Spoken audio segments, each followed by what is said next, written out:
بسم الله الرحمن الرحيم.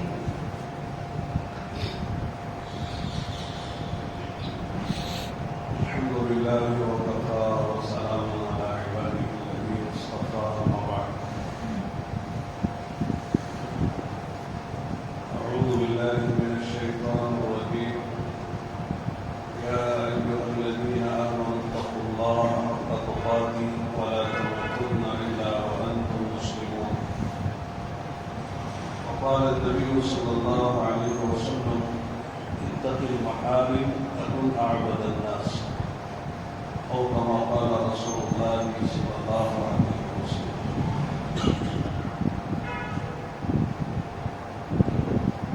دوستو، بزرگوں، بھائیوں، تبلیغ و دعوت کی محنت کا جو خلاصہ ہے وہ یہ ہے کہ ہر ایمان والے میں اتنی استعداد پیدا ہو جائے کہ وہ اللہ تعالیٰ نے جن باتوں کو فرض کیا ہے اس پر چلنے کی طاقت آ جائے، اور جن باتوں کو اللہ نے حرام قرار دیا ہے ان حرام سے بچنا اس کے آسان ہے۔ یہ ہے مقصود۔ آج مسلمان جو ہے فرائض پر نہیں ہے اور حرام سے بچ نہیں رہا ہے، اس لیے اسلام کا تعارف نہیں ہے۔ مسلمان غیر مسلمان میں صرف فرق جو ہے چند چیزوں کا رہتا ہے۔ اصلی جو فرق ہے، مسلمان جہاں بھی رہے وہ اسلام کی نمائندگی کرتا ہے۔ لوگ کہتے ہیں یہ مسلمان ہے، جھوٹ نہیں بولتا ہے، یہ مسلمان ہے، خیانت نہیں کرتا، یہ مسلمان ہے، دھوکہ نہیں دیتا، یہ مسلمان ہے، کسی کا مال نہیں کھاتا، یہ مسلمان ہے، کسی پر ظلم نہیں کرتا، یہ مسلمان ہے، رشوت نہیں لیتا۔ یہ آج نہیں رہا ہے۔ تبلیغ میں ہم لگے ہوئے زمانہ ہو گیا، آج تک معاملات میں صحیح ہو رہے ہیں۔ تو ہے نماز کی حد تک الحمدللہ کسی درجے میں دین آیا ہے، سر پہ ٹوپی آئی ہے، چہرے پہ داڑھی آئی ہے، لباس بدلا ہے۔ ابھی دل پورا نہیں بدلا۔ جب دل بدل جاتا ہے تو زندگی بدل جاتی ہے۔ اور ایک محنت ہے، اس محنت کے ذریعے سے بقول حضرت مولانا الیاس صاحب رحمۃ اللہ علیہ نے فرمایا کرتے تھے، سنا کہ اللہ کے راستے میں اتنا نکلو اور نکالو، اللہ کے راستے میں اتنا نکلو اور نکالو کہ دل کے اندھیرے پڑ جائیں۔ دلوں میں اندھیرے ہیں، اندھیرے میں آدمی کو سمجھ میں نہیں آتا کہ کیا چیز مفید ہے، کیا چیز مضر ہے، اس سے فائدہ ہوتا ہے، اس سے نقصان ہوتا ہے۔ اندھیرے معلوم ہوتا ہے، جا رہا ہے تو راستہ ہے کہ وہ سامنے بڑا ہے، معلوم نہیں ہوتا ہے۔ راستے میں وہ لاٹھی ہے کہ سانپ ہے، معلوم نہیں ہوتا ہے۔ سامنے جو آدمی کھڑا ہے وہ میرا دشمن ہے کہ دوست ہے، معلوم نہیں ہوتا ہے۔ چور ہے، کیا ہے، اندھیرا ہے۔ تو بھگوان یہ تو اندھیرا ہوتا ہے ضرور، اجالا ہوتا ہے نور ضرورت کا جو ہماری آنکھوں میں، اس کے بغیر ضرورت پوری نہیں ہوتی۔ کھانا بھی کھانا مشکل ہوتا ہے اگر اندھیرا ہے۔ آدمی کھاتے رہتے رک جاتا ہے، پتہ نہیں کیا پڑ جائے، اس میں گرنا بڑا رک جاتا ہے، روشنی کرنے پر کھانا کھاتا ہے۔ تو ایک ضرورت کا نور ہوتا ہے، ایک ہدایت کا نور ہوتا ہے۔ ضرورت کا نور تو آنکھوں میں ہے اور ہدایت کا نور دل میں آتا ہے۔ اللہ کے نبی علیہ السلام کی دعاؤں میں دعا ہے: اللہم اقسم لنا من خشیتک ما تحول به بیننا وبین معاصیک ومن طاعتک ما تبلغنا به جنتک ومن الیقین ما تهون به علینا مصائب الدنیا۔ اور بھی آگے دعا ہے، 3 باتیں اس میں۔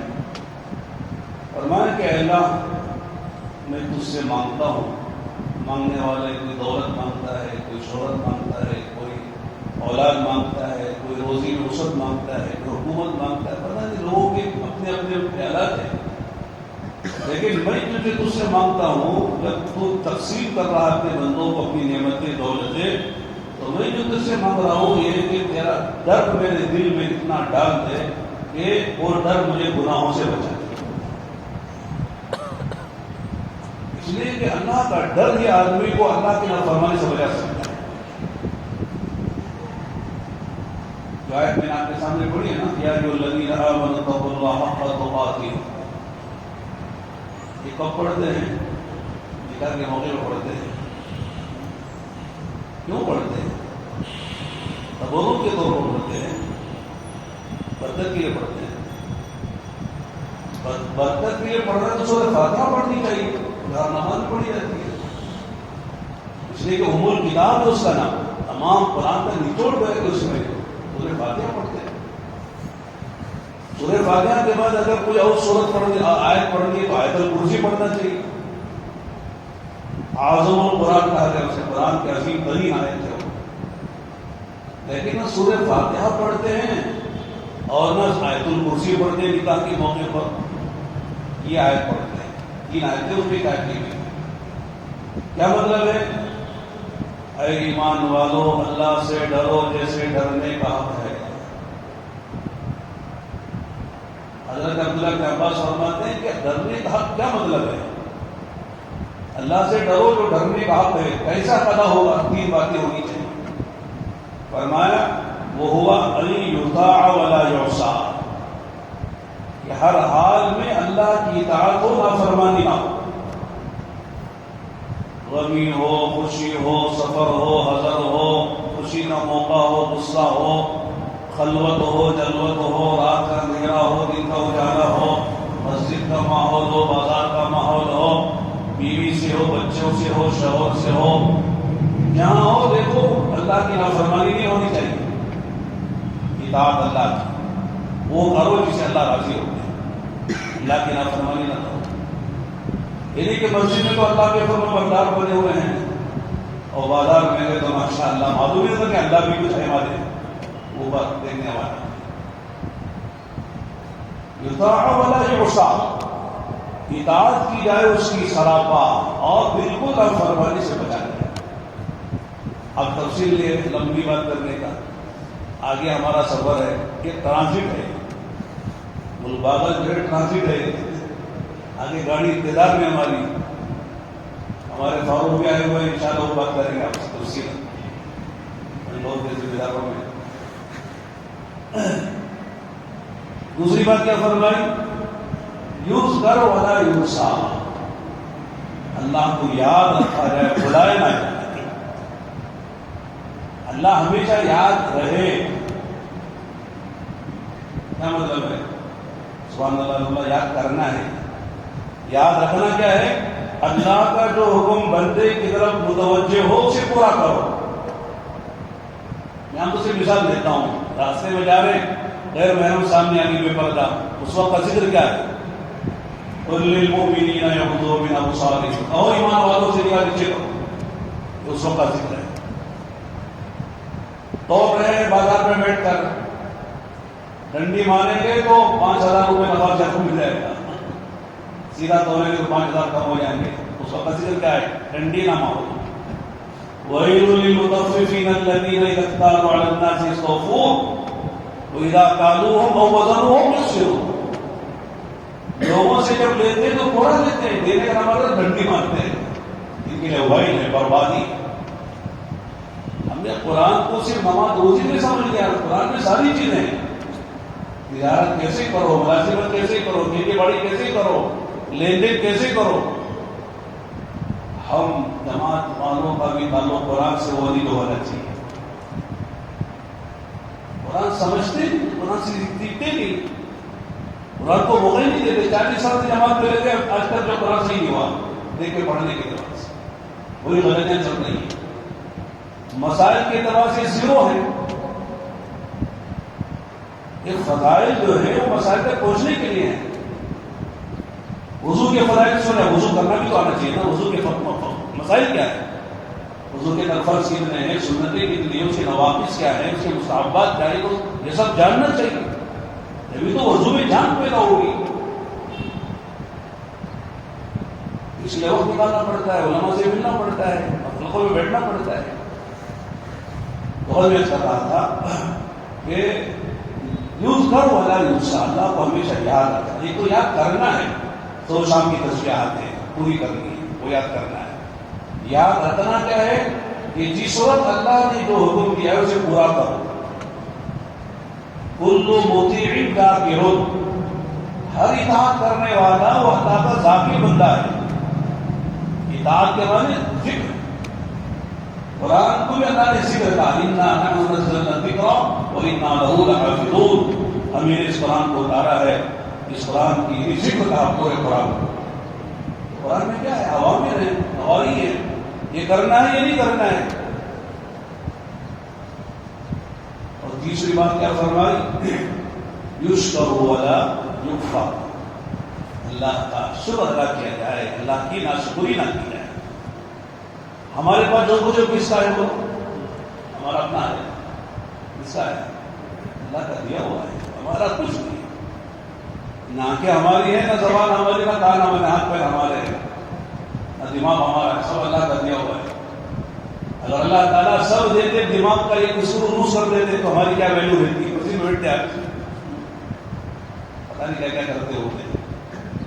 اللہ نے دماغ سے کیا، آنکھیں دی دیکھنے کے لیے، زبان دی بولنے کے لیے، کان دیے سننے کے لیے، پیر چلنے کے لیے، ہاتھ دیے پکڑنے کے لیے، زبان دی بولنے کے لیے، ناک دی سننے کے لیے۔ یہ زبان میں کتنے ذائقے معلوم ہوتے ہیں؟ زبان ایک ہی ہے، ٹھیکا ہے، بہت تیز نمک ہے، بہت مرچی ہے، کڑوا ہے۔ یہ زبان میں کتنی مشینیں خدا نے لگائی ہے، اور ایک ناک میں کتنے مشینیں لگائی؟ گلاب ہے، چمپا ہے، چمیلی ہے، موگرا ہے، چماما ہے، عود ہے، گلاب ہے۔ ایک ناک میں ہزاروں مشینیں لگائی، ایک ناک سے کتنی کیا مزہ خوشبو آ رہا ہے، کون سا لگایا آپ نے؟ شاہ رن لگایا کیا؟ پہلے مشہور کا شاہ رن، تو کیا بدو آ رہی بھائی، کون آ گیا بدو؟ اسے بدبو بھی محسوس کرتی ہے، خوشبو بھی محسوس کرتی ہے، خوشبو میں بھی کوالٹیز ہے، سب بتاتی ہے نا، زبان سارے مزے بتاتی ہے۔ یہ کس نے رکھا ہے؟ آنکھ بند کر لو، کوئی بول رہا ہے تو آپ کہتے ہیں میرا بیٹا بول رہا ہے، یہ میری بیوی بول رہی، میری امی بول رہی، دیکھا نہیں، کان سے سن کر سب بول رہے ہیں، آواز پہچان رہے کان، ہر ایک کی آواز کان بتا دیتے ہیں کہ سر کس کون بول رہا ہے، کتنی مشینیں کانوں میں لگی۔ اور میں ایسا رہا تھا کہ کیا یشکر ولا یکفر، اللہ کی شکر گزاری کرو، ناشکری نہ کرو۔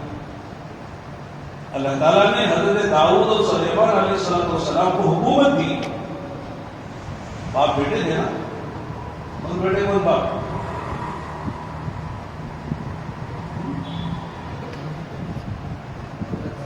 داؤد السلام والد ہیں، سلیمان بیٹے ہیں، دونوں بادشاہ ہیں۔ تو دینے کے بعد کیا کہا؟ اعملوا آل داؤد شکرا وقلیل من عبادی الشکور۔ کیا بات کہی ہے؟ اے داؤد کے خاندان والوں، اپنی کارگزاری عمل والی بناؤ، عمل کر کے شکر ادا کرو، صرف زبان سے نہیں۔ ہذا من فضل ربی، ہم لوگ لکھتے ہیں نا کاروں پہ، ہذا من فضل ربی، الٹی میں لکھتے ہیں ہذا من فضل ربی۔ آگے کیا فرمایا؟ لیبلونی اشکر ام اکفر، یہ اللہ مجھے دے رہے ہیں یہ آزمانے کے لیے کہ آیا میں اس نعمت پر اللہ کا شکر ادا کرتا ہوں یا ناشکری کرتا ہوں۔ تو میں کہہ رہا تھا کہ اللہ کا شکر ادا کرنا، عملی شکر۔ حضرت داؤد علیہ السلام کے بارے میں آتا ہے کہ اتنی بڑی حکومت تھی ان کی، لیکن بیت المال سے ایک پیسہ اپنی ذات پہ خرچ نہیں کرتے تھے، ہاتھ سے لوہے کی زرے بناتے تھے۔ زرا بولے تو کیا؟ میدان جنگ میں پہننے کا کی قمیص لوہے کی پہن لیتے تو دشمن وار بھی کرتے کوئی نقصان نہیں ہوتا. اسے زرا یہ خود ہوتی ہے ٹوپی لوہے کی زرا ہوتی ہے پہنتے ہیں. اور اللہ تعالیٰ نے ان کے ہاتھ میں لوہے کو اتنا نرم کر دیا تھا جیسے موم نرم ہو جاتا ہے. ہاتھ سے بنا دیتے اسے کوٹنا تپٹنا آگ میں تپانا کچھ نہیں ہوتا تھا. وہ النا لہو الحدید اللہ نے کہا ہم نے ان کے لیے لوہے کو نرم کر دیا معجزہ کے طور پر. وہ بیٹھ بیٹھ کے زرے بناتے تھے بیچ کے اپنی روٹی چلاتے تھے بیت المال سے کچھ نہیں کرتے. رات کو تقسیم کر دیا تھا کہ پوری رات گھر میں کوئی نہ کوئی عبادت کرتا تھا. رات جو ہے سوتے نہیں کرتی خود بھی عبادت میں گھر والی عبادت میں بچے عبادت میں گھر کا ماحول بنا دیا. تو اللہ نے ایک طرف تو حکم دیا کیا کیا اعملوا آل داؤد شکرا اور آگے کیا فرمایا وقلیل من عبادی الشکور. ہمارے مولانا ابراہیم صاحب فرماتے ہیں یہ سرکاری رپورٹ ہے کیا وقلیل من عبادی الشکور. سرکاری رپورٹ ہے وہ جھوٹی نہیں ہوتی. اللہ کہہ رہے میرے بندوں میں شکر گزار بہت تھوڑے ہیں. اللہ کو شکایت ہے میرے بندے بہت کم ہیں جو میرا شکر ادا کرتے ہیں. میری نعمتیں پاتے ہیں لیکن میرا شکر ادا نہیں کرتا. اگر کوئی باپ بیٹا اپنے باپ کا سب کچھ استعمال کرے لیکن باپ کی بات نہ مانے تو باپ خوش رہتا ہے. کیا بولتا ہے نمک حرام دیتے ہیں گالی دے کے بولتا ہے نمک میرا کھاتا ہے نمک حرامی کرتا ہے. اگر کوئی عورت اپنے شوہر کا سب استعمال کرے شوہر کی نافرمانی کرے شوہر خوش ہوتا ہے. اللہ کا سب استعمال ہم کر رہے ہیں اور اللہ کی نافرمانی ہو جائے اللہ کی ناشکری ہو جائے اللہ خوش ہو جائے گی. اللہ ناراض ہوتے ہیں اور اللہ جب ناراض ہوتے ہیں تو اللہ تعالیٰ حالات بھی لاتے ہیں. فلما آصفونا انتقمنا منهم اللہ فرماتے ہیں کہ جب انہوں نے نافرمانی کر کے ہم کو غصہ دلایا تو ہم نے ان سے انتقام لیا. حالات کسی طرف سے آتے ہیں اللہ کی طرف سبب ہم بنتے ہیں. نافرمانی سبب ہے حالات اللہ لاتے ہیں. اب نافرمانی کے سبب سے جو حالات آئے اس حالات کا آدمی جو اس حالات کا علاج کیسے کرے گا نافرمانی سے کسے فرمانبرداری سے کرے گا. گناہوں کے علاج گناہوں سے نہیں یعنی گناہ کی وجہ سے مصیبت آئی اور اس کا علاج کیسے کریں گے گناہ سے کس سے کریں گے اطاعت سے بندگی سے نیکی سے کریں گے. مصیبت کا علاج گناہ سے کرنا علماء نے فرمایا ایسا ہے جیسے کوئی آدمی کپڑے کو گوبر لگ جائے اسے پیشاب سے دھوئے. کیا ہوتا ہے گوبر لگائے دھونا پیشاب سے اور گندا ہو جائے گا. گوبر لگائے تو پانی سے دھونا وہ بھی پاک پانی سے تب جا کے وہ کپڑا پاک ہوگا تو ہاتھ پاک ہوگا. تو گناہ کی وجہ سے جو مصیبت آئی ہے اس مصیبت کو دور کرنے کے لیے دوسرا گناہ کرنا یہ ایسا ہی ہے جیسے گوبر کو پیشاب سے دھونا. جیسے مثال کے طور پہ آدمی مصیبت آئی کیا کہتا ہے بھائی ذرا سود دے دیں گے سود کاروبار کرنے مسئلہ حل ہو جائے گا. کرتے ہی نا لوگ. کوئی مصیبت آئی پریشانی آئی اللہ کی وجہ سے کسی وجہ سے اب اس کا قرضہ لیتا سود ہی قرضہ لیتا ہے. معلوم کہتے ہیں اس سے بچنے کے لیے بڑی رشوت دی تو مسئلہ حل ہو جاتا ہے. جھوٹ بولے تو مسئلہ ہو جاتا ہے. علماء نے فرمایا کہ کوئی مصیبت کا علاج گناہوں سے کرتا ہے تو اللہ تعالیٰ دوسری مصیبتیں دوسری شکل میں لاتے ہیں. چھوٹی مصیبت ہی بڑی مصیبت بن جاتی ہے.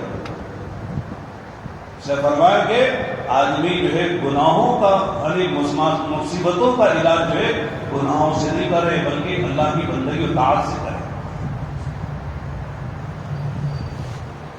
تو اللہ کو شکایت ہے وقلیل من عبادی الشکور میرے بندوں میں میرے شکر گزار بہت تھوڑے ہیں. شیطان جب حضرت آدم کو سجدہ نہ کر کے مردود ہوا تھا اس نے جو اللہ سے جو باتیں کہی تھی اس میں یہ کہا تھا کہ اے اللہ تیرے بندوں پر آدم کی اولاد پر ایسی محنت کروں گا آگے پیچھے دائیں بائیں سے کہ ولا تجد اکثرهم شاکرین اور میں سے اکثر کو شکرگزار نہیں چھوڑوں گا. شیطان نے قسم کھائی بندوں پر محنت کر کے ایسا کروں گا، کھائیں گے تیرا لیکن کھائیں گے دوسروں کا. بولتے نا کھاتا ہمارا کھاتا دوسروں کا ہے. یہی حال انسانوں کا ہو گیا ہے. تو آج میں کر رہا تھا کہ اللہ کے نبی صلی اللہ علیہ وسلم نے دعا بتائی ہے کیا؟ اے اللہ تیرا ڈر میرے دل میں اتنا پیدا کر دے کہ تیرے گناہوں سے بچنا آسان ہو جائے. مسجد میں رہوں، بازار میں رہوں، کاروبار میں رہوں، غصے میں ہوں، خوشی میں ہوں، شادی کا موقع ہے، غمی کا موقع ہے، کبھی بھی تیرے دین نافرمانی نہ ہو، اتنا ڈر میرے دل میں پیدا کرنا.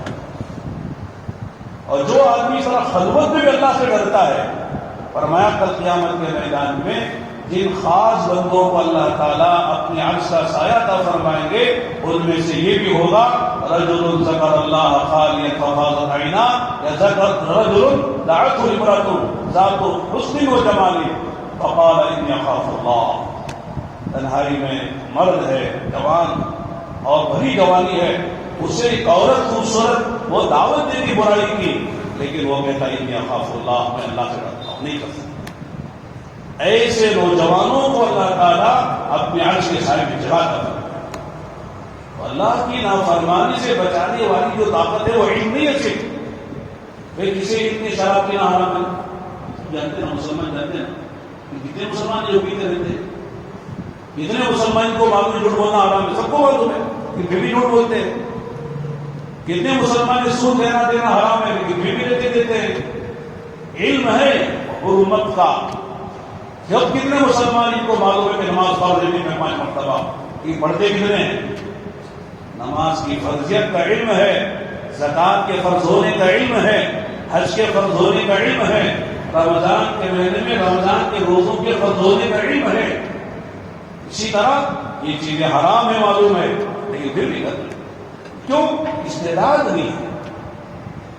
دنیا میں ایسے لگے کہ دنیا کی محبت کا ایسا رنگ چڑھ گیا ہے کہ صاحب ہر چیز جو ہے وہ میٹھی نظر آتی ہے. اندر اندھیرا آ گیا ہے، اندھیرے کٹتے رہے.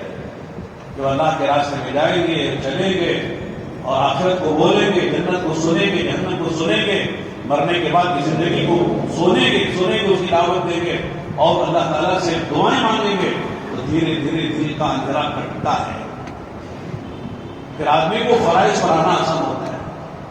علماء نے فرمایا جب تک آج بندہ فرائض پر نہیں آتا، حرام سے نہیں بچتا، اس کے آخرت بننا مشکل ہے. آخرت بنے گی، دنیا ٹھیک ہے بن جائے گی اسی درجے میں، لیکن آخرت کے بننے کے لیے اللہ نے جن فرائض جو چیزیں فرض فرمائی ہیں اور اللہ نے جن چیزوں کو اللہ نے حرام قرار دے دیا ہے اس سے بچنا اور فرائض پر زندگی بلانا یہ آخرت بنانے کے لیے ضروری ہے. اس کے بغیر آخرت نہیں بنے. وہ مسئلہ آخرت ہی کا ہے. آخرت نہ ہو تو مسئلہ بھی جو چاہے تو کھاؤ پیو موج کرو مزے کرو مر جاؤ. مسئلہ جو ہے آخرت کا ہے. الدنیا خلقت لکم وانتم وانکم خلقتم للآخرہ. یہ ساری دنیا اللہ نے تمہارے لیے بنائی، تمہارے لیے مسخر کر دی ہے اور تم کو کس کے لیے بنایا ہے؟ اس کے لیے بنایا ہے نیت کرنے. آخرت کے لیے ہر وقت آدمی کے سامنے آخرت ہونا چاہیے. میں بول رہا ہوں تو میرا آخرت بند رہے گی ضرورت پڑی، میں دیکھ رہا ہوں تو میرا آخرت بند رہے گی ضرورت پڑی، میں پکڑ رہا ہوں، میں چل رہا ہوں، سوچ رہا ہوں میرے عادت بن رہی کی بگڑ رہی ہے، میں کما رہا ہوں، خرچ کر رہا ہوں، میری عادت بن رہی کی بگڑ رہی ہے. اس لیے کہ آدمی کے ہر عمل سے عادت بنے گی یا بگڑے گی. آدمی جو ایک مشین ہے، جیسے مشینوں سے سامان تیار ہوتے آدمی کے بدن سے اعمال تیار ہوتے. یہ اعمال آدمی کی عادت کو بناتے ہیں، بگڑتے ہیں. اس لیے اللہ نے قرآن میں کہا یا ایھا الذین آمنوا اتقوا اللہ ولتنظر نفس ما قدمت لغد واتقوا اللہ ان اللہ خبیر بما تعملون. اے ایمان والو اللہ سے ڈرو. قرآن میں جتنا اتقوا اللہ، اللہ سے ڈرو، اللہ سے ڈرو جو حکم آیا ہے شاید کوئی حکم اتنا نہیں آیا ہے. نماز کا بھی اتنا حکم نہیں ہے، روزے کا نہیں ہے، حج کا نہیں ہے، اتقوا اللہ جتنی مرتبہ قرآن میں آیا ہے یہ امر کا صیغہ ہے، اتنا کوئی حکم اللہ نے قرآن میں نہیں دیا ہے، اس لیے کہ سارے احکام پر آنے کا دار و مدار تقویٰ ہے۔ تقویٰ آ گیا تو سارے چیزیں آ جائیں گے۔ اس لیے اتقوا اللہ، شادی ہوتی ہے 4 آیتیں پڑھتے ہیں، اس میں 5 آیتیں پڑھتے ہیں، اس میں 4 مرتبہ اللہ نے کہا اتقوا اللہ اتقوا اللہ اتقوا اللہ، اور پھر موت کو بھی یاد دلا دیا۔ نکاح کی محفل میں موت کا تذکرہ کرتے کیا بولے ممبئی والے، کیا مولانا یاد کی سنتے دیتے، میں لکھنؤ سے فارغ میں ندوی ہے کر کو، لیکن کیا کہ محفل نکاح میں موت کا تذکرہ کر کو معلوم ہوتا آپ ندوی نہیں ہے، بدوی معلوم ہوتے ہیں، دیہات سے پکڑ کے لائے گئے۔ خوشی کے موقع پر موت کا تذکرہ ہونا یہ وہ سلیقے کی بات ہے، تہذیب کی بات ہے۔ خوشی کے بعد ہی کیجیے، دلہا خوش بیٹھا ہے، دلہا وہاں اگرچہ ہو رہی ہے وہ بھی خوش ہے، اندر سے دکھانے کو ہو رہی ہے، اندر سے وہ بھی خوش ہے، آج ماشاءاللہ میری زندگی کا نیا دن شروع ہو رہا ہے، دیکھیں چڑی ہوئی ہے، ولیمہ ہو رہا ہے، سب خوش ہے۔ ایسے خوشی کے موقع پر موت، کیا مولانا دکھا تو رکھو بازو موت کو۔ آسٹریلیا میں ایک مسجد میں میں نے جمعہ کی نماز پڑھائی، خطبہ کیا جمعہ عربوں کی مسجد تھی، وہ برسبن شہر تھا وہ، تو میں نے پوری تقریر موت پر کی، تو ایک عرب مجھے بعض وقت ملا یا شیخ لا تخوفنا مثل حالات الموت، اتنا نہ ڈرا موت سے، ڈر لگتا ہے، ڈرانے کو تو بول رہا ہوں کیا کرنا ہے، تم ڈرتے نہیں ہو موت سے، ڈرانے کو تو بولنا پڑتا ہے، دنیا میں پھنسے ہوئے۔ اللہ کے سلام کا کوئی خطبہ جمعے کا موت کے ذکر سے خالی نہیں ہوتا تھا۔ آپ نے کیا فرمایا؟ الا ان هذه القلوب تسدع كما يسدع الحديد اذا اصابه الماء قيل ما تلاوها يا رسول الله قال كثرة ذكر الموت وتلاوة القرآن۔ کیا فرمایا؟ ان سینوں میں رہنے والے دلوں کو زنگ لگتا ہے جیسے لوہے کو پانی میں چھوڑ دیا جائے تو پھر وہ زنگ آلود ہو جاتا ہے، پھر اس لوہے کا نام بدل جاتا ہے، کام بدل جاتا ہے، نسبت بدل جاتی ہے۔ اس طرح سینوں میں رہنے والے دلوں کو زنگ لگتا ہے دنیا کی محبت کا، غفلت کا، جہالت کا، بغض کا، حب مال کا۔ جب صحابہ نے سنا تو فوراً کہا وما تلاوها یا رسول اللہ، اللہ کے سلام اس زنگ سے دور، زنگ کو دور کرنے کا کیا طریقہ ہے؟ وما تلاوها یعنی لوہے کو زنگ لگ جائے تو ہم جانتے ہیں اسے زنگ کو کیسے کرنا پڑا، یہ گلمی میں ڈالو اسے، آگ میں تپاؤ، 2 ہتھوڑے مارو، زنگ دور ہو جائے گا۔ لیکن اس سینوں میں جو زنگ لگنے کی بات آپ فرما رہے ہیں تو بیماری آپ بتا رہے، علاج بھی آپ بھی بتا دیجیے کیا طریقہ ہے۔ آپ نے 2 باتیں بتائی، بتا دو میں بھی، ارے بتاؤں معلومات کے لیے، عمل کرنے کے لیے؟ ہاں، معلومات کی ذات کے لیے تو نہیں بتائیں گے، عمل کے لیے تو بتانا صحیح ہے، ورنہ معلومات میں جب عمل نہ ہو تو حجت بن جائے گی چیز، سنا پھر نہیں مانا تو میں عمل نہیں کیا۔ کیا فرمایا؟ کثرت ذکر الموت و تلاوت القرآن، فرمایا موت کو کثرت سے یاد کرو اور اللہ کے پاک کلام کی کثرت سے تلاوت کرو۔ یہ دونوں نہیں ہو رہے، قبرستان میں بھی موت یاد نہیں آتی۔ وہاں بھی مجھ سے کس کا جنازہ ہے، کون میرے سنو، ایسا بولا کہ انہیں ماننا ہی نہیں اس کو۔ وہ سنا ہے نا حضرات نے، ایک جنازہ جا رہا تھا، ایک نوجوان نے بڑے میاں سے پوچھا تھا کس کا جنازہ ہے، حضرت ناراض ہو گئے کہ تیرا جنازہ ہے، اور آگے کیا فرمایا؟ تجھے اگر میرے اس جواب سے ناراضگی ہو رہی تو میرا جنازہ ہے۔ تو پھر کیا فرمایا؟ بیٹا یہ اس وقت پوچھنے کا وقت نہیں کس کا جنازہ ہے، بلکہ اس وقت یہ موقع ہے اپنا جنازہ یاد کرو، اپنی موت کو یاد کرو، اس لیے کہ جانے والا 3 مصیبتوں سے پار ہو کے نکل گیا ہے، اور تینوں مصیبتیں تیرے میرے لیے باقی ہے۔ کیا مصیبتیں ہیں؟ سب سے بڑی مصیبت یہ ہے کہ خاتمہ کس پر ہوتا ہے۔ العبرۃ بالخواتیم، اعتبار خاتمے کا ہے۔ من کان آخر کلامہ لا الہ الا اللہ دخل الجنہ، جس کا آخری بول لا الہ الا اللہ ہوگا وہ جائے گا جنت میں۔ ہمارا تمہارا معلوم نہیں ہے کیا ہونے والا ہے. زبان پہ کلمہ تو ہے لیکن موت پہ کیا ہوگا وہ معلوم نہیں ہے. اس لیے یہ جانے والا کلمہ پڑھ کے چلا گیا ہے. ہمارا تمہارا مسئلہ باقی ہے کیا ہونے والا ہے. ڈر کا موقع ہے. دوسری بات یہ ہے کہ ملک الموت کو دیکھنا ایک مسئلہ ہے. عجیب صورت میں آئیں گے, پتہ نہیں کیا صورت لے کر آئیں گے. ان کا دیکھنا ایک عذاب ہے. اچھا آدمی ہے تو اچھی صورت میں آئیں گے, برا ہے تو بنے اور حیرتناک صورت میں آئیں گے. ایک مسئلہ ہمارے تیرے لیے باقی ہے. اور تیسرا جو مسئلہ ہے غمرات الموت, سکرات الموت سے گزرنا ہے. روح رخ سے نکالی جائے گی, ایک ایک رت سے وہ نکالی جائے گی, ایک ایک بال سے وہ نکالی جائے گی, ایک ایک کھال سے وہ نکالی کھینچی جائے گی. اس وقت آدمی کا کیا حل ہوتا ہے؟ یہ بات ہے, اس پر دوبارہ موت آنے والی نہیں ہے. یہ مرحلہ تیرے میں اور میرے لیے باقی ہے. کیا فرمایا کہ کثرت و ذکر الموت, موت کو کثرت سے یاد کرو. ایک دن مرنا ہے, آخر موت ہے. کر لے جو کرنا ہے, آخر موت ہے. جگہ جی لگانے کی دنیا نہیں ہے. عبرت کی جا ہے, تماشا نہیں ہے. موت آنی ہے, کب آنی ہے معلوم نہیں, آنی ہے لیکن کب آئے گی وہ اللہ کی ہے. وما تدری نفس ماذا تکسب غدا وما تدری نفس بأي أرض تموت. کل کوئی آدمی کیا کرے گا معلوم نہیں, کہاں مرے گا, کب مرے گا, کس سال مرے گا معلوم نہیں, اللہ ہی کو معلوم ہے. لیکن موت یقین ہے. وَاعْبُدْ رَبَّكَ حَتَّىٰ يَأْتِيَكَ الْيَقِينُ. فرمایا اللہ کی عبادت کرو یہاں تک کہ یقین ہے موت آ جائے. موت کو قرآن نے یقین کے نام سے یاد کیا ہے. یہ یقینی چیز ہوتی ہے. جیسے اس وقت ہے 2:25 ہو رہے ہیں, یقینی ہے, کوئی انکار نہیں کر سکتا. اس وقت دن ہے کہ رات ہے, تو کہ رات بولے دن بولے امام پاگل ہے, پاگل ہو گئے, دن ہے. تو یہ سارا دن کا ہونا اور 2:25 کا ہونا اور یہ اس کا مسجد کا ہونا یقینی ہے, اس میں کوئی شک نہیں ہے. اس طرح موت کا آنا یقینی ہے, اس میں کوئی شک نہیں.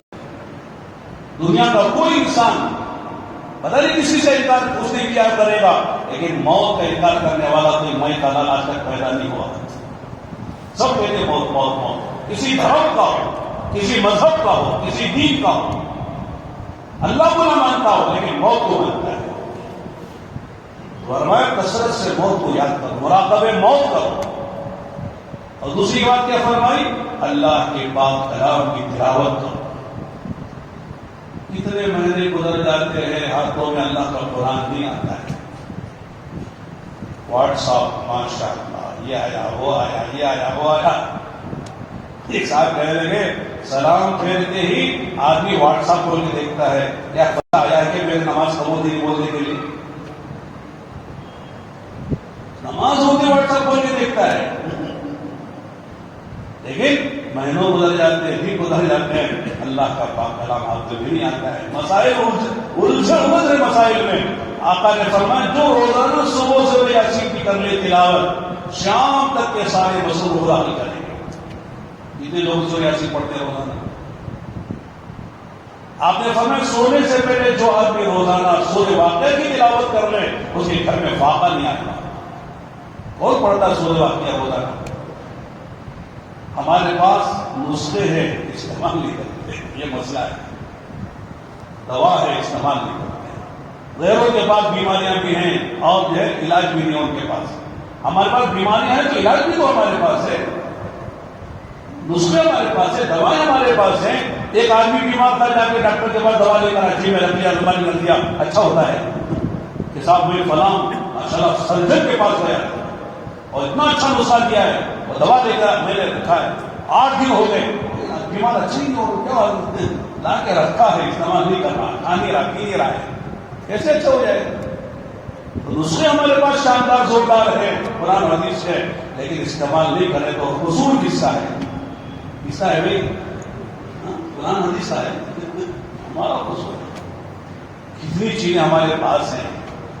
اور میں سراہتا بات میں نے یہاں سے شروع کی تھی کہ دعوت تبلیغ کی محنت کا خلاصہ یہ ہے کہ ہم میں سے ہر آدمی میں اتنی استعداد پیدا ہو جائے کہ ہم میں سے کسی کا فرض نہ چھوٹے, اور ہم میں سے کوئی آدمی حرام کے قریب نہ جائے. حرام سے ایسی نفرت ہو جائے جیسے گندگی سے نفرت ہوتی ہے. گندگی پڑی ہوئی تو آدمی جیسے چہرہ نکل جاتا نظر سے، دیکھتا اسے اٹھتا ہے سوکھتا ہے، دیکھنا بھی گوارا نہیں، سونا بھی گوارا نہیں، آدمی باتوں سے نکل جاتا ہے.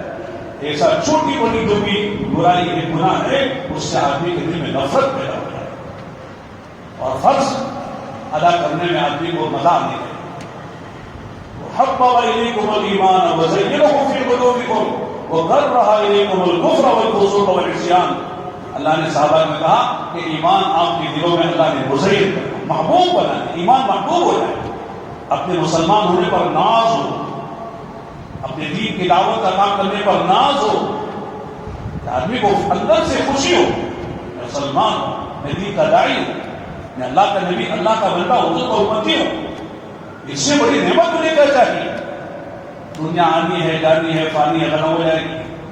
کوئی لے کر گیا ہے، قارون خزانہ لے کر گیا، فرعون حکومت لے کے گیا، شداد جنت لے کے گیا، سب چھوڑ کر گئے، دھوکے میں پڑے. الدنیا دار من لا دار لها ويجمع لها من لا عقل لها. کہ دنیا اس کا گھر ہے، اس کا کوئی گھر نہیں ہے. نہیں، آدمی یہ دنیا سے جاتا ہے تو وہاں گھر نہیں بنایا، تو یہاں کا گھر بھی چھوڑ گیا، تو کیا ہوا؟ اس کا گھر ہے دنیا، اس کا کوئی گھر نہیں ہے.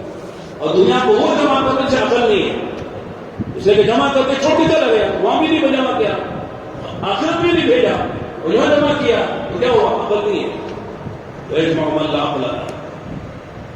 تو اور میرے دوستوں کو بھائیوں، تبلیغ و دعوت کی اس محنت سے بس یہ ہے کہ ہر بندہ، ہر امتی، خاص طور سے مسلمان، وہ اتنی محنت کرے ماحول میں جا کر کہ اس کے دل میں اللہ کے رسول کی اتنی محبت آ جائے، اللہ کا ڈر اتنا پیدا ہو جائے، جنت کا شوق اتنا آ جائے، جہنم کا خوف اتنا پیدا ہو جائے کہ صاحب ہر وقت اسے فکر ہو اللہ میرے آخر بنا دے، اللہ تو ناراض نہ ہونا.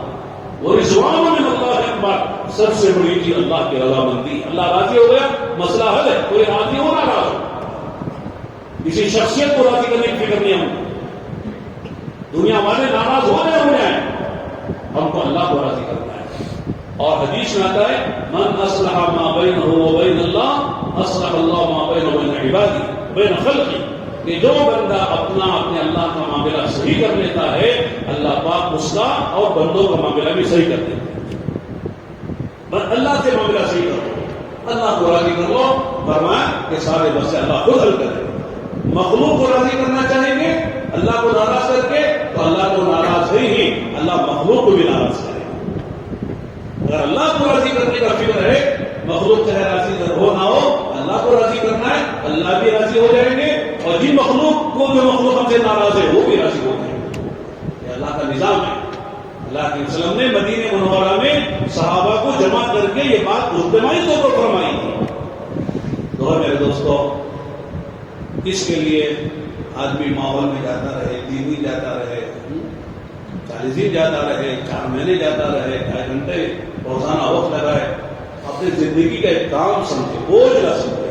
کیا ابھی مصیبت ہے 2.5 گھنٹے لگانا، 3 دن لگانا، دنیا والے فری میں ہیں، مزے میں ہیں، وہ مصیبت میں ہم اللہ کی طرح ہے. ہم دیکھے اللہ کی طرح اللہ تعالیٰ ہمارا وقت صحیح استعمال کرے، ہمارا وقت صحیح استعمال ہو رہا ہے، آخر ہماری بن رہی ہے.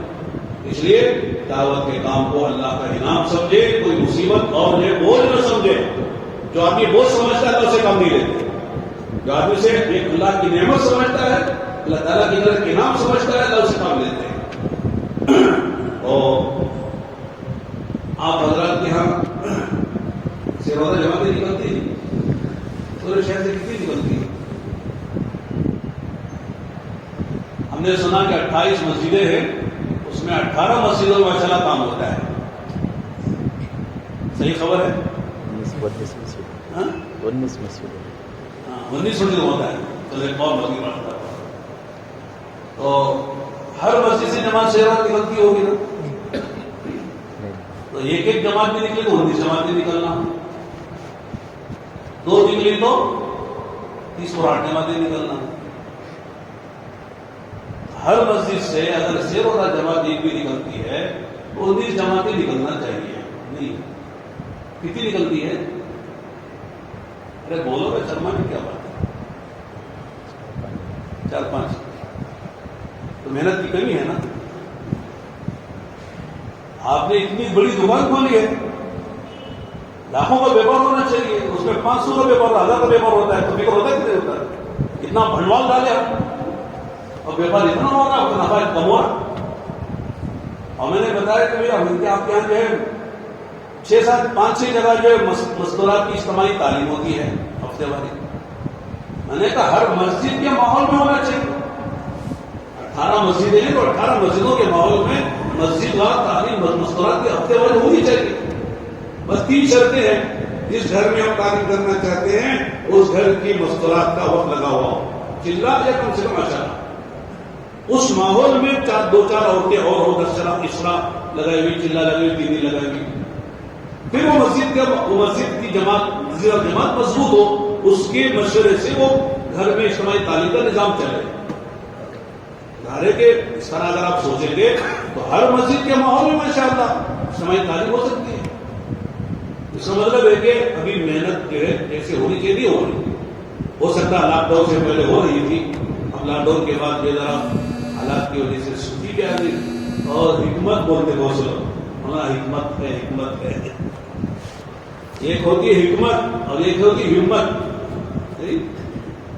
حکمت کبھی ایسی ہوتی ہے، لوگ بزدلی کا نام حکمت سمجھ لیتے ہیں، بزدلی کو کہتے حکمت، تو بزدلی بھی حکمت ٹھیک ہے، بزدلی کو حکمت کا نام نہیں دینا چاہیے۔ دوسرے ہمت، بعض لوگ حکمت بہت اچھی چیز ہے لیکن تھوڑ پن کو ہمت کا نام دیتے ہیں، الٹا سیدھا زبردستی کام الٹا سیدھا کر لیتے ہیں، تو ہمت ہے وہ بھی نہیں ہوتی۔ حکمت بھی ہو، ہمت بھی ہو، حوصلہ بھی ہو، تو میرا اللہ تعالیٰ کام کرتے ہیں۔ یہی مجمع جو اس وقت بیٹھا ہے طے کر لے، 2-2-3 ساتھی مل کر ہم کو 3 کی جماعت بنانی ہے تو یہ جماعت بن جائے گی، 18 جماعت نہیں۔ اتنے لوگ بیٹھے ہیں یہاں پر، 2-3 آدمی طے کرے، 2 اور جوڑ لیں گے، ہم اپنی سیوا میں جماعت بنا لیں گے، تو ہر مسجد جماعت بن سکتی ہے نہیں۔ تو اس کا مطلب یہ ہے ہم دوسروں کو نہ دیکھیں، اپنے کو دیکھیں، مجھے کیا کرنا ہے، میں کتنا کر رہا ہوں۔ ہر آدمی اپنا جائزہ لے، ہم تو صرف کہتا کیا کرتا فلاں پتہ ہے، ارے چھوڑو فلاں کو، میں کیا کر رہا ہوں مجھے دیکھنا چاہیے۔ ساری مصیبت کیا ہے؟ ایک اچھا جملہ کہا ہے ہمارے حضرت مولانا مفتی تقی عثمانی صاحب دامت برکاتہم نے، پڑوس کے جو بڑے علماء میں مثبت آنسو کہتے ہیں، انہوں نے کہا ہے بہت عجیب جملہ ہے، ذہن میں بٹھا لو اس کو اور سوچ لو اسے۔ فرمایا تمام فتنوں کی جڑ کیا ہے؟ تمام فتنوں کی جڑ جو ہے اپنے دوسروں کے فرائض پر نظر، اپنے فرائض سے صرف نظر۔ سمجھ میں آیا؟ اردو سمجھنا مجھے سمجھ میں آتا ہے، تیلگو والوں کو کیا سمجھ میں آتا ہے، تیلگو والوں کو کیا سمجھ میں آتا ہے؟ یعنی تمام فتنوں کی جڑ اور بنیاد ہے جہاں سے گڑبڑ شروع ہوتی ہے، وہ فرمایا دوسروں کے فرائض پر نظر ہے، اسے کیا کرنا چاہیے وہ نظر ہے، اپنے فرائض سے صرف نظر، مجھے کیا کرنا نہیں دیکھا، یہ گڑبڑ ہو رہی ہے۔ اب اس کو مثالوں میں سمجھاؤں گا تو 2-3 گھنٹے بھی ناکافی ہو جائیں گے۔ مثال کے طور پر بیوی کہتی ہے کہ صاحب شوہر کو کیا کرنا چاہیے وہ دیکھ رہی ہے، شوہر بیوی کو دیکھا، بیوی کو دیکھنا چاہیے کہ مجھے کیا کرنا چاہیے، شوہر کو دیکھنا چاہیے کہ مجھے کیا کرنا ہے، میرے فرائض سے بیوی کیا اٹھا لی، اور بیوی کو دیکھنا چاہیے کہ شوہر سے تو میرے کیا فرائض ہے۔ نہیں، ایسے قرآنوں کو دیکھنا چاہیے ہمارے فرائض کیا ہے، نویوں کو اپنے فرائض دیکھنا چاہیے، ہر آدمی کو اپنے فرائض دیکھنا چاہیے، مجھے کیا کرنا چاہیے بھی کم سے کم نصاب تو پورا کروں میں، روزانہ کے 2.5 گھنٹے گھر مسجد کی تعلیم، ہفتے کے 2 گشت، مہینے کے 3 دن، سالانہ چلا، اتنا تو ہونا چاہیے نا۔ تبلیغ میں زندگی کے مقصد یہی تو ہے، کم سے کم اتنا بھی نہیں کرے ماشاءاللہ دنیا بھر میں تبلیغ یہ تبلیغ والا ہو، لوگ بھی تبلیغ والا کر رہے، کیسے تبلیغ والے نصاب بھی پورا نہیں ہو رہا۔ روزانہ 3 مرتبہ چائے پیتے نہیں پیتے، ایک مرتبہ چائے نہیں پیتے سر میں درد ہو جاتا ہے، عادت ہو گئی۔ ایسے گش نہ کرے، 3 دن نہ جائے تو سر میں درد ہو جانا چاہیے، اللہ آج میرے 3 دن چھوڑ دے، مہینے کے میرے 2.5 گھنٹے چھوڑ دے، ابھی تو تبلیغ والا ہے، ورنہ تبلیغ والا کیسا ہو گیا۔ اس لیے بھی سب نیت کرو انشاءاللہ، ہم سب جو ہے 2.5 گھنٹے سب لگائیں گے، سیوا سب لگائیں گے، ٹھیک ہے؟ کوئی طرح کے سیب سے ہو جائے، آئندہ بڑھائیں گے تو بھی بتانا کہ ہم مسجد جماعت نکل گئی، کارگزاری سنا نا، ملباغل کی ہر مسجد سے زیادہ جماعت نکل رہی، 4-5 جماعتیں نہیں، کتنی جماعتیں؟ 19 جماعتیں. چھوٹا ہوا تو میں تو 20 جماعتیں، چھوٹا ہوا تو ہوتے نا، اس کے لیے فضیلت ہے. برابر تو نا انصاف ہے، چھوٹا ہوا تو نا ایک سال ہے، لہذا 20 جماعتیں بناؤ. آئندہ میں نے آپ کی کارگزاری ہے ملباغل میں پولیس آباد بنگلور سے انہوں نے تشکیل کی تھی اور وہ ترغیب دلائی تھی، 20-25 جماعتیں ہماری نکل گئی، ٹھیک ہے. اور 20 جماعتیں کہہ کر نیت کر کے وہ چن لیں گے. انشاءاللہ 20 جماعتیں چن کے نکالیں گے رمضان میں، رمضان سے پہلے آگے پیچھے کر یہ دیو ملباغل کا کام ماشاءاللہ پورے کولار ضلع میں سب سے آگے نکل جائے گا. ملباغل پورے کولار کے لیے نمونہ بن جائے گا. صرف جو ہے مزار کے لیے تھوڑی ہے ملباغل کہ صاحب یہ بھلا مزار ہے وہاں جا رہے لوگ، کام دیکھنے کے یہاں پر آئے کریں گے. کون کو چلا لگائیں گے رمضان میں، رمضان سے پہلے، رمضان کے بعد، جیسا کی سہولت ہو سب لگائیں گے. ٹھنڈے بولتے ارے بولو لگائیں گے انشاءاللہ. کیا جانتے ہیں ہمارا نیت کرتے ہیں. کھانا ٹھنڈا ہو گیا صاحب آئی دعا کر لیں. بھنڈوالی تھی میں جانا ہے کل نیت نہ چوری سو. الحمد لله رب العالمين والصلاة والسلام على حبيبه محمد وعلى آله وصحبه أجمعين. ربنا آتنا في الدنيا حسنة وفي الآخرة حسنة وقنا عذاب النار. اللهم إنا نسألك الهدى والتقى والعفاف والغنى. اللهم أعنا على ذكرك وشكرك وحسن عبادتك. اللهم وفقنا لما تحب وترضى من القول والفعل والعمل والنية والهدى. اے اللہ ہمارے گناہوں کو معاف فرما، ہمارے خطاؤں سے درگزر فرما. اے اللہ ہمارے مل بیٹھنے کو قبول فرما، کہنے سننے کو قبول فرما، ہمارے دوستوں کی ارادے عزائم کو قبول فرما. اے اللہ جب تک دنیا میں ہیں دین کے کام میں مشغول فرما، اخلاص نصیب فرما، استخلاص نصیب فرما. اے اللہ تیری رضا کے لیے کام کرنے کا ہم سب کو جذبہ عطا فرما. اے اللہ جب تک دنیا میں ہیں کسی محتاج کا محتاج نہ فرما. اپنے غیبی خزانوں سے ہمیں سے ہر ایک کی ہر چھوٹی بڑی ضرورت کو پورا فرما. اے اللہ ہمیں جو بیمار ہیں ان کو صحت عطا فرما. اے اللہ الجھنیں ہیں دور فرما، مسائل کو حل فرما. اے اللہ جب تک دنیا میں ہے ہمارے کاروبار میں، ہماری روزی میں، ہمارے گھروں میں، ہماری نسلوں میں، ہمارے عمروں میں، ہمارے کاموں میں برکت عطا فرما. اے اللہ رحم کا، کرم کا، عافیت کا، سہولت کا اس تمام عطا فرما. ہماری تمام دوستوں کو قبول فرما. اے اللہ ان کی زندگی میں برکت عطا فرما، ان کے گھروں میں برکت عطا فرما. اے اللہ صحت و سلامتی والی زندگی مقدر فرما، ہدایت و ایمان والی زندگی عطا فرما. دنیا ہی کو مقصد بنا کر ساری ہی صلاحیت دنیا ہی پر لگا کر حسرت و افسوس کے ساتھ دنیا سے چلے جانے سے حفاظت فرما. اے اللہ اس بستی پر خصوص رحمت نازل فرما، ایک دوستوں پر خصوص رحمت نازل فرما. اے اللہ ہم سب کو تیری رضا کے لیے آخرت کو سامنے رکھ کر آپس کا اکرام و محبت کے ساتھ اے اللہ موت کے آخری سانس تک، زندگی کے آخری سانس تک کام کرتے رہنے کی ترقی کرتے رہنے کی توفیق عطا فرما.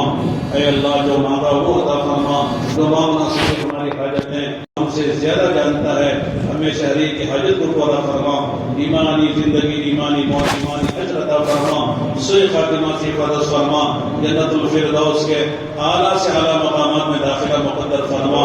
اے اللہ ہماری جانوں کی، مالوں کی، ہماری مساجد کی، مراکز کی، اے اللہ مکاتب کی، دینی تحریکوں کی، دعوت و تبلیغ کی اے اللہ پوری حفاظت فرما. ظالموں کے ظلم سے حفاظت فرما، شریروں کی شرارت سے حفاظت فرما، فتنوں کے فتنوں سے حفاظت فرما. اے اللہ سائروں کے شہر سے حفاظت فرما. اے اللہ بدنظروں کی بدنظری سے حفاظت فرما، ہر شر سے حفاظت فرما، آسمانی زمینی بناؤں سے حفاظت فرما. ہر خیر ہم سب کے لیے مقدر فرما. اے اللہ اپنے کرم سے ہماری دعا کو قبول فرما. ربنا